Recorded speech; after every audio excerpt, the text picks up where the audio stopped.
Happy, beautiful day. It's Pete Cohen here. Welcome to the Pete Cohen podcast. Yeah. I'm not going to break into song. This is another one of the Genius series. And today's genius is another one who has touched the lives of so many people and continues to do so to this day. Can you guess who it is? Who is one of the most influential people right now? Someone is either reading something he's written or maybe even performing one of his plays. Can you guess who it is? Yes, you guessed it. It's William Shakespeare. Born 1564, died 1616. Get ready for another game-changing podcast as I share with you how to write like William Shakespeare. I'll see you after the theme tune.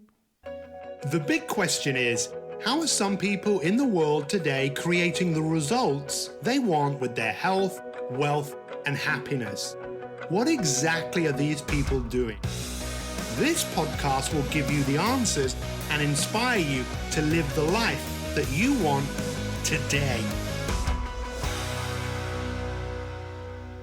Happy, beautiful day. It's Pete Cohen here. I'm so excited about this podcast. I got up so early this morning and I actually thought to myself, oh, wow, I'm about to do a podcast about William Shakespeare, yet I really haven't read very much of his work. I've seen one of his plays. I've seen one of his films, which I think I fell asleep in, Romeo and Juliet. Yet I am so inspired by a person. And you must be thinking, why can you be inspired by someone if you've truly not engaged in who they are and what they did? That is a good question. To be or not to be, that is the question. All of the world's a stage and all the men and women merely players. They have their own exits and their own entrances. And one man in his time plays many parts. Romeo, Romeo, wherefore art thou, Romeo? Now is the winter of our discontent. Is this a dagger which I see before me, the handle towards my hand? Some are born great, some achieve greatness, and some have greatness thrust upon them. Cowards die many times before their deaths. Their valiant never taste of death but once. Now, I might have made a few mistakes there in what I said, and part of the reason why I did, and you might have been thinking, but what, you didn't say that correctly, is I grew up and I was diagnosed with dyslexia, so I found it really hard to read, and understanding also was a bit of a challenge to me. I didn't read my first book till I was about 13, and I still really don't actually like reading, even though I've written 19 books. But there's so many things I think we need to look at, and that's what we're going to do today. We're going to look at how to write like William Shakespeare, because think about it, the guy died over 400 years ago, yet his legend still lives on. And when we look at what makes a genius, I think they are timeless. And of all the ones that we are doing podcasts about, they're all dead, apart from Michael Jordan, who for you might not be a genius, but for me, he represents, listen to the podcast with Michael Jordan, just to realize that we're all a genius, that these people had something in them that no doubt you probably have. You might not be able to write like him, but you could definitely write. You may not be able to jump like Michael Jordan, but you can still jump. There are so many things that we can learn from people that have lived, are living, for us to live a fulfilling life. My goal has always been to help people be who they're truly capable of being. And it appears that every one of us has a number of things in common. And one of those things we're going to look at the moment. But one thing that I will mention time and time and time again is the battle within every single one of us for us to overcome the darkness in us, for us to overcome some of the weaknesses, for us to overcome some of the conditioning that we have experienced. And for me, Shakespeare represents so much, not just because he wrote 37 plays and must have been so prolific. He died at the age of 52. He wrote countless poems, but it's what he represents. For me, he represents so many things. Ultimately, he was a genius of emotional intelligence. He wrote about things in such a way where we really got to understand the complex nature of people. And actually, for the first time, really women. Women were seen as second-class citizens, and Shakespeare was sponsored, and one of the people he was sponsored by was Elizabeth I, who in herself is a genius, and we did a podcast on her, was someone who changed the game. And I think we can all change the game, but we sometimes need to look at the game that we're actually playing. And I believe that that's one of the things that Shakespeare did. He really helped a lot of people look at the world with a fresh pair of eyes. Now, even though I haven't read much of his work, all you have to do is hear someone reading Shakespeare and something truly amazing happens.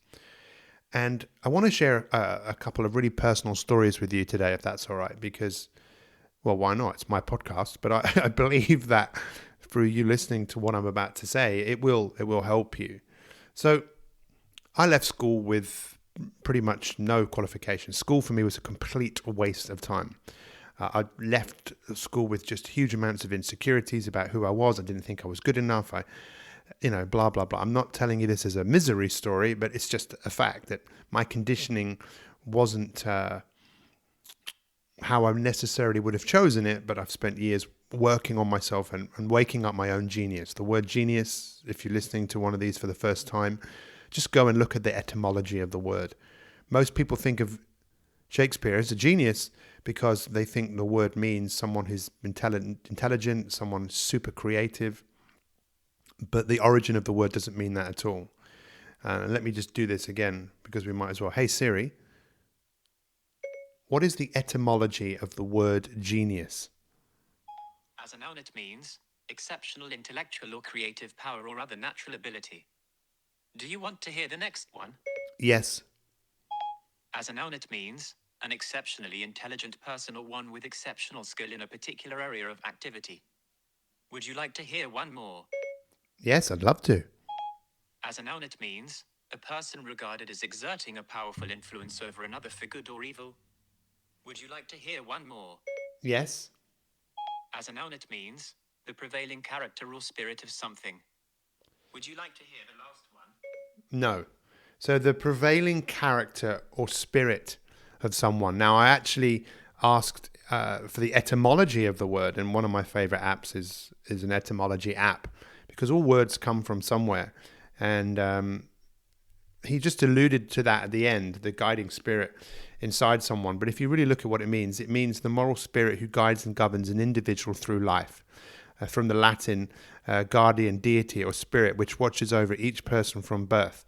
Now, what I think this means, without getting religious with anyone or spiritual, which is another conversation, I believe there is a voice in your head right now that's talking to you and, telling you to watch this. But the reality is there'll be another voice that will be saying, no, don't do this. And I bet Shakespeare he had that as well. I bet it wasn't that easy for him. He became a father at 18. By the age of 21, he'd had twins as well, so he had 3 kids. He had to earn money. So he grew up in Stratford-upon-Avon. He went to London to seek his fortune in a city that was full of... London at that time must have been extremely challenging, a lot of disease, a lot of murder, a lot of opportunity. And he was a brilliant observer. He observed what was going on around him. Anyway, back to my story. So I left school with not very much at all. It was a waste of time. But you know what? I had a desire. And one of the times I felt most alive in my life was when I was on stage. I really, really wanted to be an actor. And I did a lot of plays. And I just felt like, in fact, 2 days ago I was with my mum and I was at a village festival, a village flower show. And there was a stage in the hall where I actually performed. I must have been 11, 12, 13 years old. I loved to perform, but you know what? I had a real issue learning lines. And in many of the plays, maybe 3 or 4 times after a few weeks of having a major role in a play, the director would say, listen, I don't think this is right for you because you're struggling, so he'd give me a smaller part with less lines. And yes, that probably affected me. But you know what? I found another calling eventually, which I didn't know at the time, which was to get up in front of people and do funny movements, which was when I taught aerobics.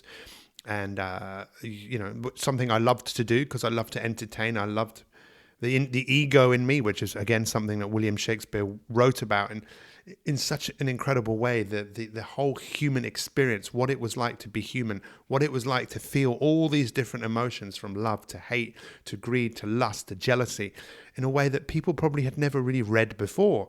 And it gave people a different perspective on really what it is to be human.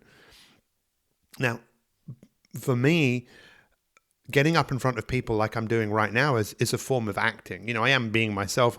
I've scripted this, but I'm not following it to the word. You know, I'm just being myself. And I love to be up in front of people and to inspire them. And maybe, just like William Shakespeare, that I don't have to read his plays to see someone performing or read a few lines. Now is the winter of our discontent, to know that he wrote that. And I think I can feel what he wrote when he wrote it. To be or not to be, that is the question. That was Hamlet, Act 3, Scene 1. And I didn't know this. That was about him considering whether to live or die. And we think today about how many people all over the world, 800,000 people estimated to take their own life every year. How many of them have thought about that? To be or not to be, that is the question. You know, I know a lady last week who took her life, and she decided not to be. But to be is really up to you. Who do you want to be? Who are you becoming? And it's really hard to underestimate the influence that William Shakespeare must have had on the world. He massively affected my life. All the world is a stage, and all the men and women are merely players. They have their exits and they have their entrances. And one man in his time plays many parts. I've said that so many times in various different ways, that this is your stage. You're acting on it. You choose.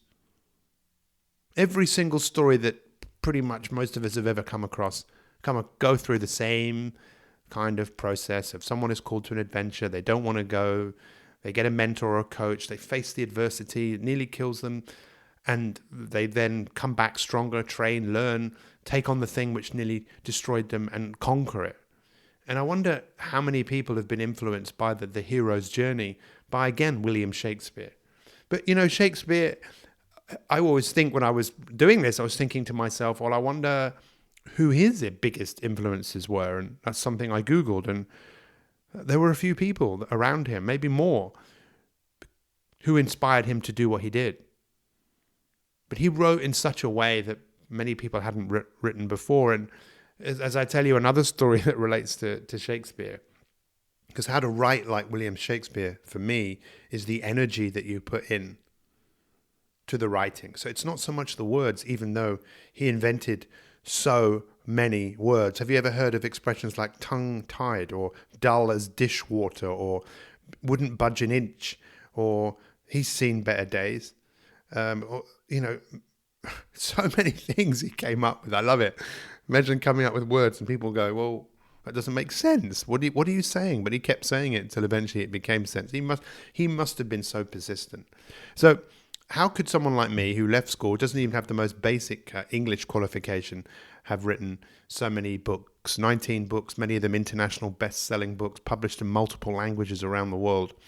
How could that happen? Well, you know what? I wrote them all with people who write. I'm a speaker. I'm a lover, not a writer. No, I'm a speaker. I can write, but it's my forte. But I'm writing right now with the words that you're listening to.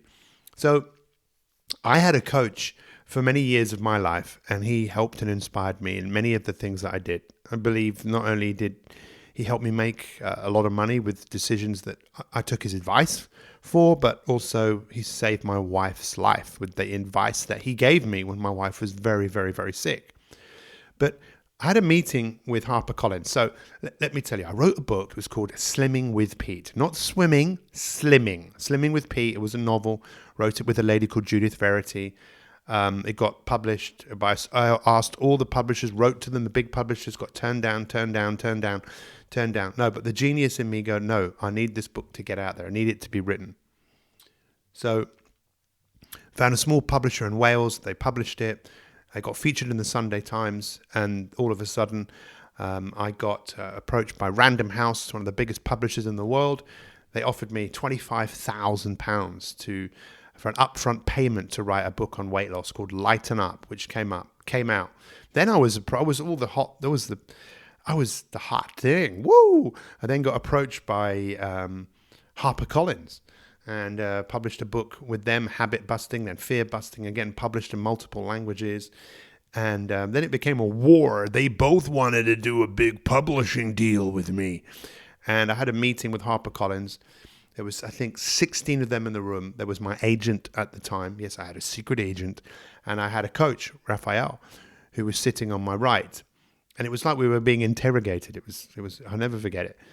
And they were asking me questions, and I was telling them what we were doing. My coach, Raphael, said nothing. And by the way, I forgot to tell you, this episode of this podcast is brought to you by Pete Cohen Coaching. If you want to see how coaching can transform your life, this is like the end of Act 1. Join us in a moment and go and get some ice cream. And we'll resume the story. Go to petecohen.com/coaching and see how we have the best opportunity for you to act out who you want to be. A great life doesn't happen by chance. And what we have created with the My365 Elite Pro, it is an unbelievable opportunity for people like you to go to work on yourself. Go and check it out, petecohen.com/coaching. There's a fantastic video you can watch there called The 3 Secrets to Create the Life That You Want and for you to become the leader that you want to follow. Go check it out. We can get on a phone call. We can talk about where you are, where you want to go, and see if coaching is the answer. With me, Pete Cohen, coach to the stars. The stars? Who are the stars? You are the star. There is a star inside all of us. So back to the story. We were sitting there, and right at the end, I said, Raphael, do you want to say anything? And he said, do you want me to speak? I said, yes, please. He said, who here has ever been in love? Romeo, Romeo, wherefore art thou, Romeo? We all know what that was about. Love. Amazing story, actually, if you don't know the story of Romeo and Juliet. The fact it really showed so much about family life, that two fuming families, Juliet's parents wanted her to marry someone. She was only 13. Someone, I think his name was Paris. Wasn't from Paris, but she didn't want to marry him because she loved someone else, but her parents didn't know that. So clever if you're the watcher of one of his plays, that you often know more about the characters than the characters do, because they don't really know all what's going on. It was a genius. He really knew how to capture the hearts and the minds of the imagination of people. So my coach said, who has ever been in love? And everyone put up their hands. And then he said, who here has ever received a love letter? And it was back in the day where, yes, most people had, and they put their hands up. He said, how many of you ever read the love letter numerous times? And the more you read it, the more you felt what the person felt who wrote it. And most of the people in the room put up their hands. And he said, the more you read it, could you feel the more the person felt when they wrote it, what they were feeling when they wrote it? And they all went, yeah. And he goes, that is the book that we want to write. We want to write a book which touches the hearts and the minds of people, to the point where some people would maybe just throw the book down because they'd feel like, well, that book is talking to me, it's really personal. Or they would really feel it was touching their hearts to the point where they didn't want to put it down because it was so inspirational to them. Now, I never forget the look on their faces where not everyone didn't really seem that interested, because, it was a personal development book, and most personal development books, really, they're quite mental. They don't really make you think and feel. The greatest stories, the greatest books inevitably are stories, and that's what Shakespeare has done. And I think even to this day, there are people that will sit down and talk about those words and what they mean.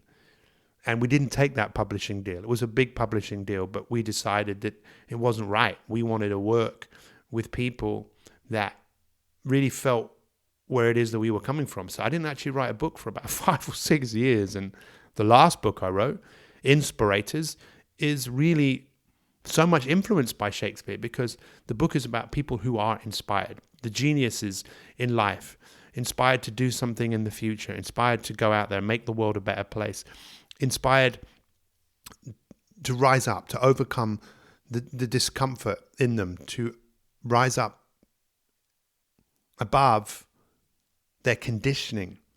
And the book is all about the hero's journey, which is really what we all relate to. Every chapter in the book is related to a different film. And I wonder how many films have been written where the writers have been influenced by Shakespeare. And this is something else I really want to share with you. My father passed away not long ago, and I never said this to him, or maybe I did. I don't remember, but I heard this from someone else. You are alive for as long as you are remembered. So my father passed away, but many things my father told me and taught me, for example, it's not what you know, it's who you know. And every time I pretty much get up in front of an audience, that's one of the things that I will talk about, the two most valuable lessons. There's an answer for everything, which I learned from my mum and my dad. It's not what you know, it's who you know, coupled to the fact that there's two of the strongest beliefs I have is your future is unwritten, and you have the power to change. And it is important to recognize, where does your inspiration come from? Isn't it amazing that someone like me could be inspired by William Shakespeare, who lived so many years ago, yet never read any of his work, never really been that interested, yet he's one of the most inspirational people. So how do you write like William Shakespeare? Well, here's the twist. Every single day, with every decision that you're making, you are writing. You're writing your life today. And I believe how we write our life today is going to massively affect our lives tomorrow. And yes, now for the first time, I am going to watch or listen or maybe even read some William Shakespeare. I feel that I owe it to him. He was the ultimate genius of emotional intelligence. He really showed how the ego got caught up in all of us. And he wrote about things that were so diverse, from kings to ghosts to witches to love stories. And he also was fantastic at bringing people together. At the Globe Theatre, which I recently performed at, believe it or not, giving a speech, if you see it, he brought people together. And there's never been a more important time for people to come together. If you see right at the top, that was where the royalty and the what you call them, the noble people would sit, and then underneath they would crack their nuts and throw their shells down, and they would land on the merchants, who would be on the second tier. And then on the ground level would be the groundlings, the people who really didn't have very much money, but people would laugh at the same point. They'd cry at the same point. He touched the hearts and the minds of people. And if you really look at what he's done, I think he's really helped us ask questions, helped us to think about insights, possibilities, to really what it is to be human. And I'm very thankful to him for everything that he did. I can't imagine what it must have been like when he came to London. And but in the understanding of him, he was incredibly observant, seeing everything that was going on around him. And one of the books I've just been reading is called Silence Speaks by Eckhart Tolle. Just the importance of solitude, the importance of stepping back and observing the world that we're living in. Because if we don't step back and observe the world that we're living in, we get caught up in it. The circuitry in our brain never really powers down. And I can't begin to imagine how much time he must have spent in contemplation. So I encourage you to become more like William Shakespeare, and whether you choose to actually pick up a pen or a paper or get your tablet out or whatever you choose to do and write about how you think and how you feel, maybe even your biggest takeaway from here, but more importantly, understand with every decision that you make, you are writing. And if you want to write like William Shakespeare, maybe write in such a way that you're writing your legacy today. With every person that you meet, with every interaction, everything that happens, you have the opportunity to leave a mark. And if you don't believe me, then go up to someone today and punch them in the face. Just don't tell them I told you to do it, because I don't want that coming back on me. But if you did, especially if it was a stranger, they'd never forget you. They'd tell people, and maybe the story would change, but your legend would live on. The day you punch someone in the face. Now, of course, I'm not asking you to do that. It's recognizing every time you're kind, every time you listen, every time you learn, every time you give yourself to what you're doing, you're creating a legacy. And the world needs people like us to rise up and be more like William Shakespeare. Thank you so much for letting me share how this man has influenced my life. And just remember, all the world is a stage, and all the men and women merely players. They have their exits and their entrances, and one man in his time plays many parts. You can play any part that you want. If you choose to play a different part in some way, you're probably going to face some adversity. Where's that adversity coming from? It could be from people around you, but in most cases, coming from within. How do you overcome that? Tap into your genius, because that's who you are. Thank you so much for listening. If you've enjoyed this podcast, feel free to like, comment, share it in some way, because the more people that hear this, I believe the more people will be inspired to do something incredible with their life. I'm off to the airport today, off to Vermont in the USA, and I think I'm going to record a podcast out there. Why not? Have a great day. See you soon. Much love. Thanks for listening to the podcast. If you want to find out what life coaching can do for you with me, Pete Cohen, then simply visit petecohen.com/coaching and book a free strategy call, and we can help you find out exactly what it is that you want and help you put a plan in place to create the future that you want today.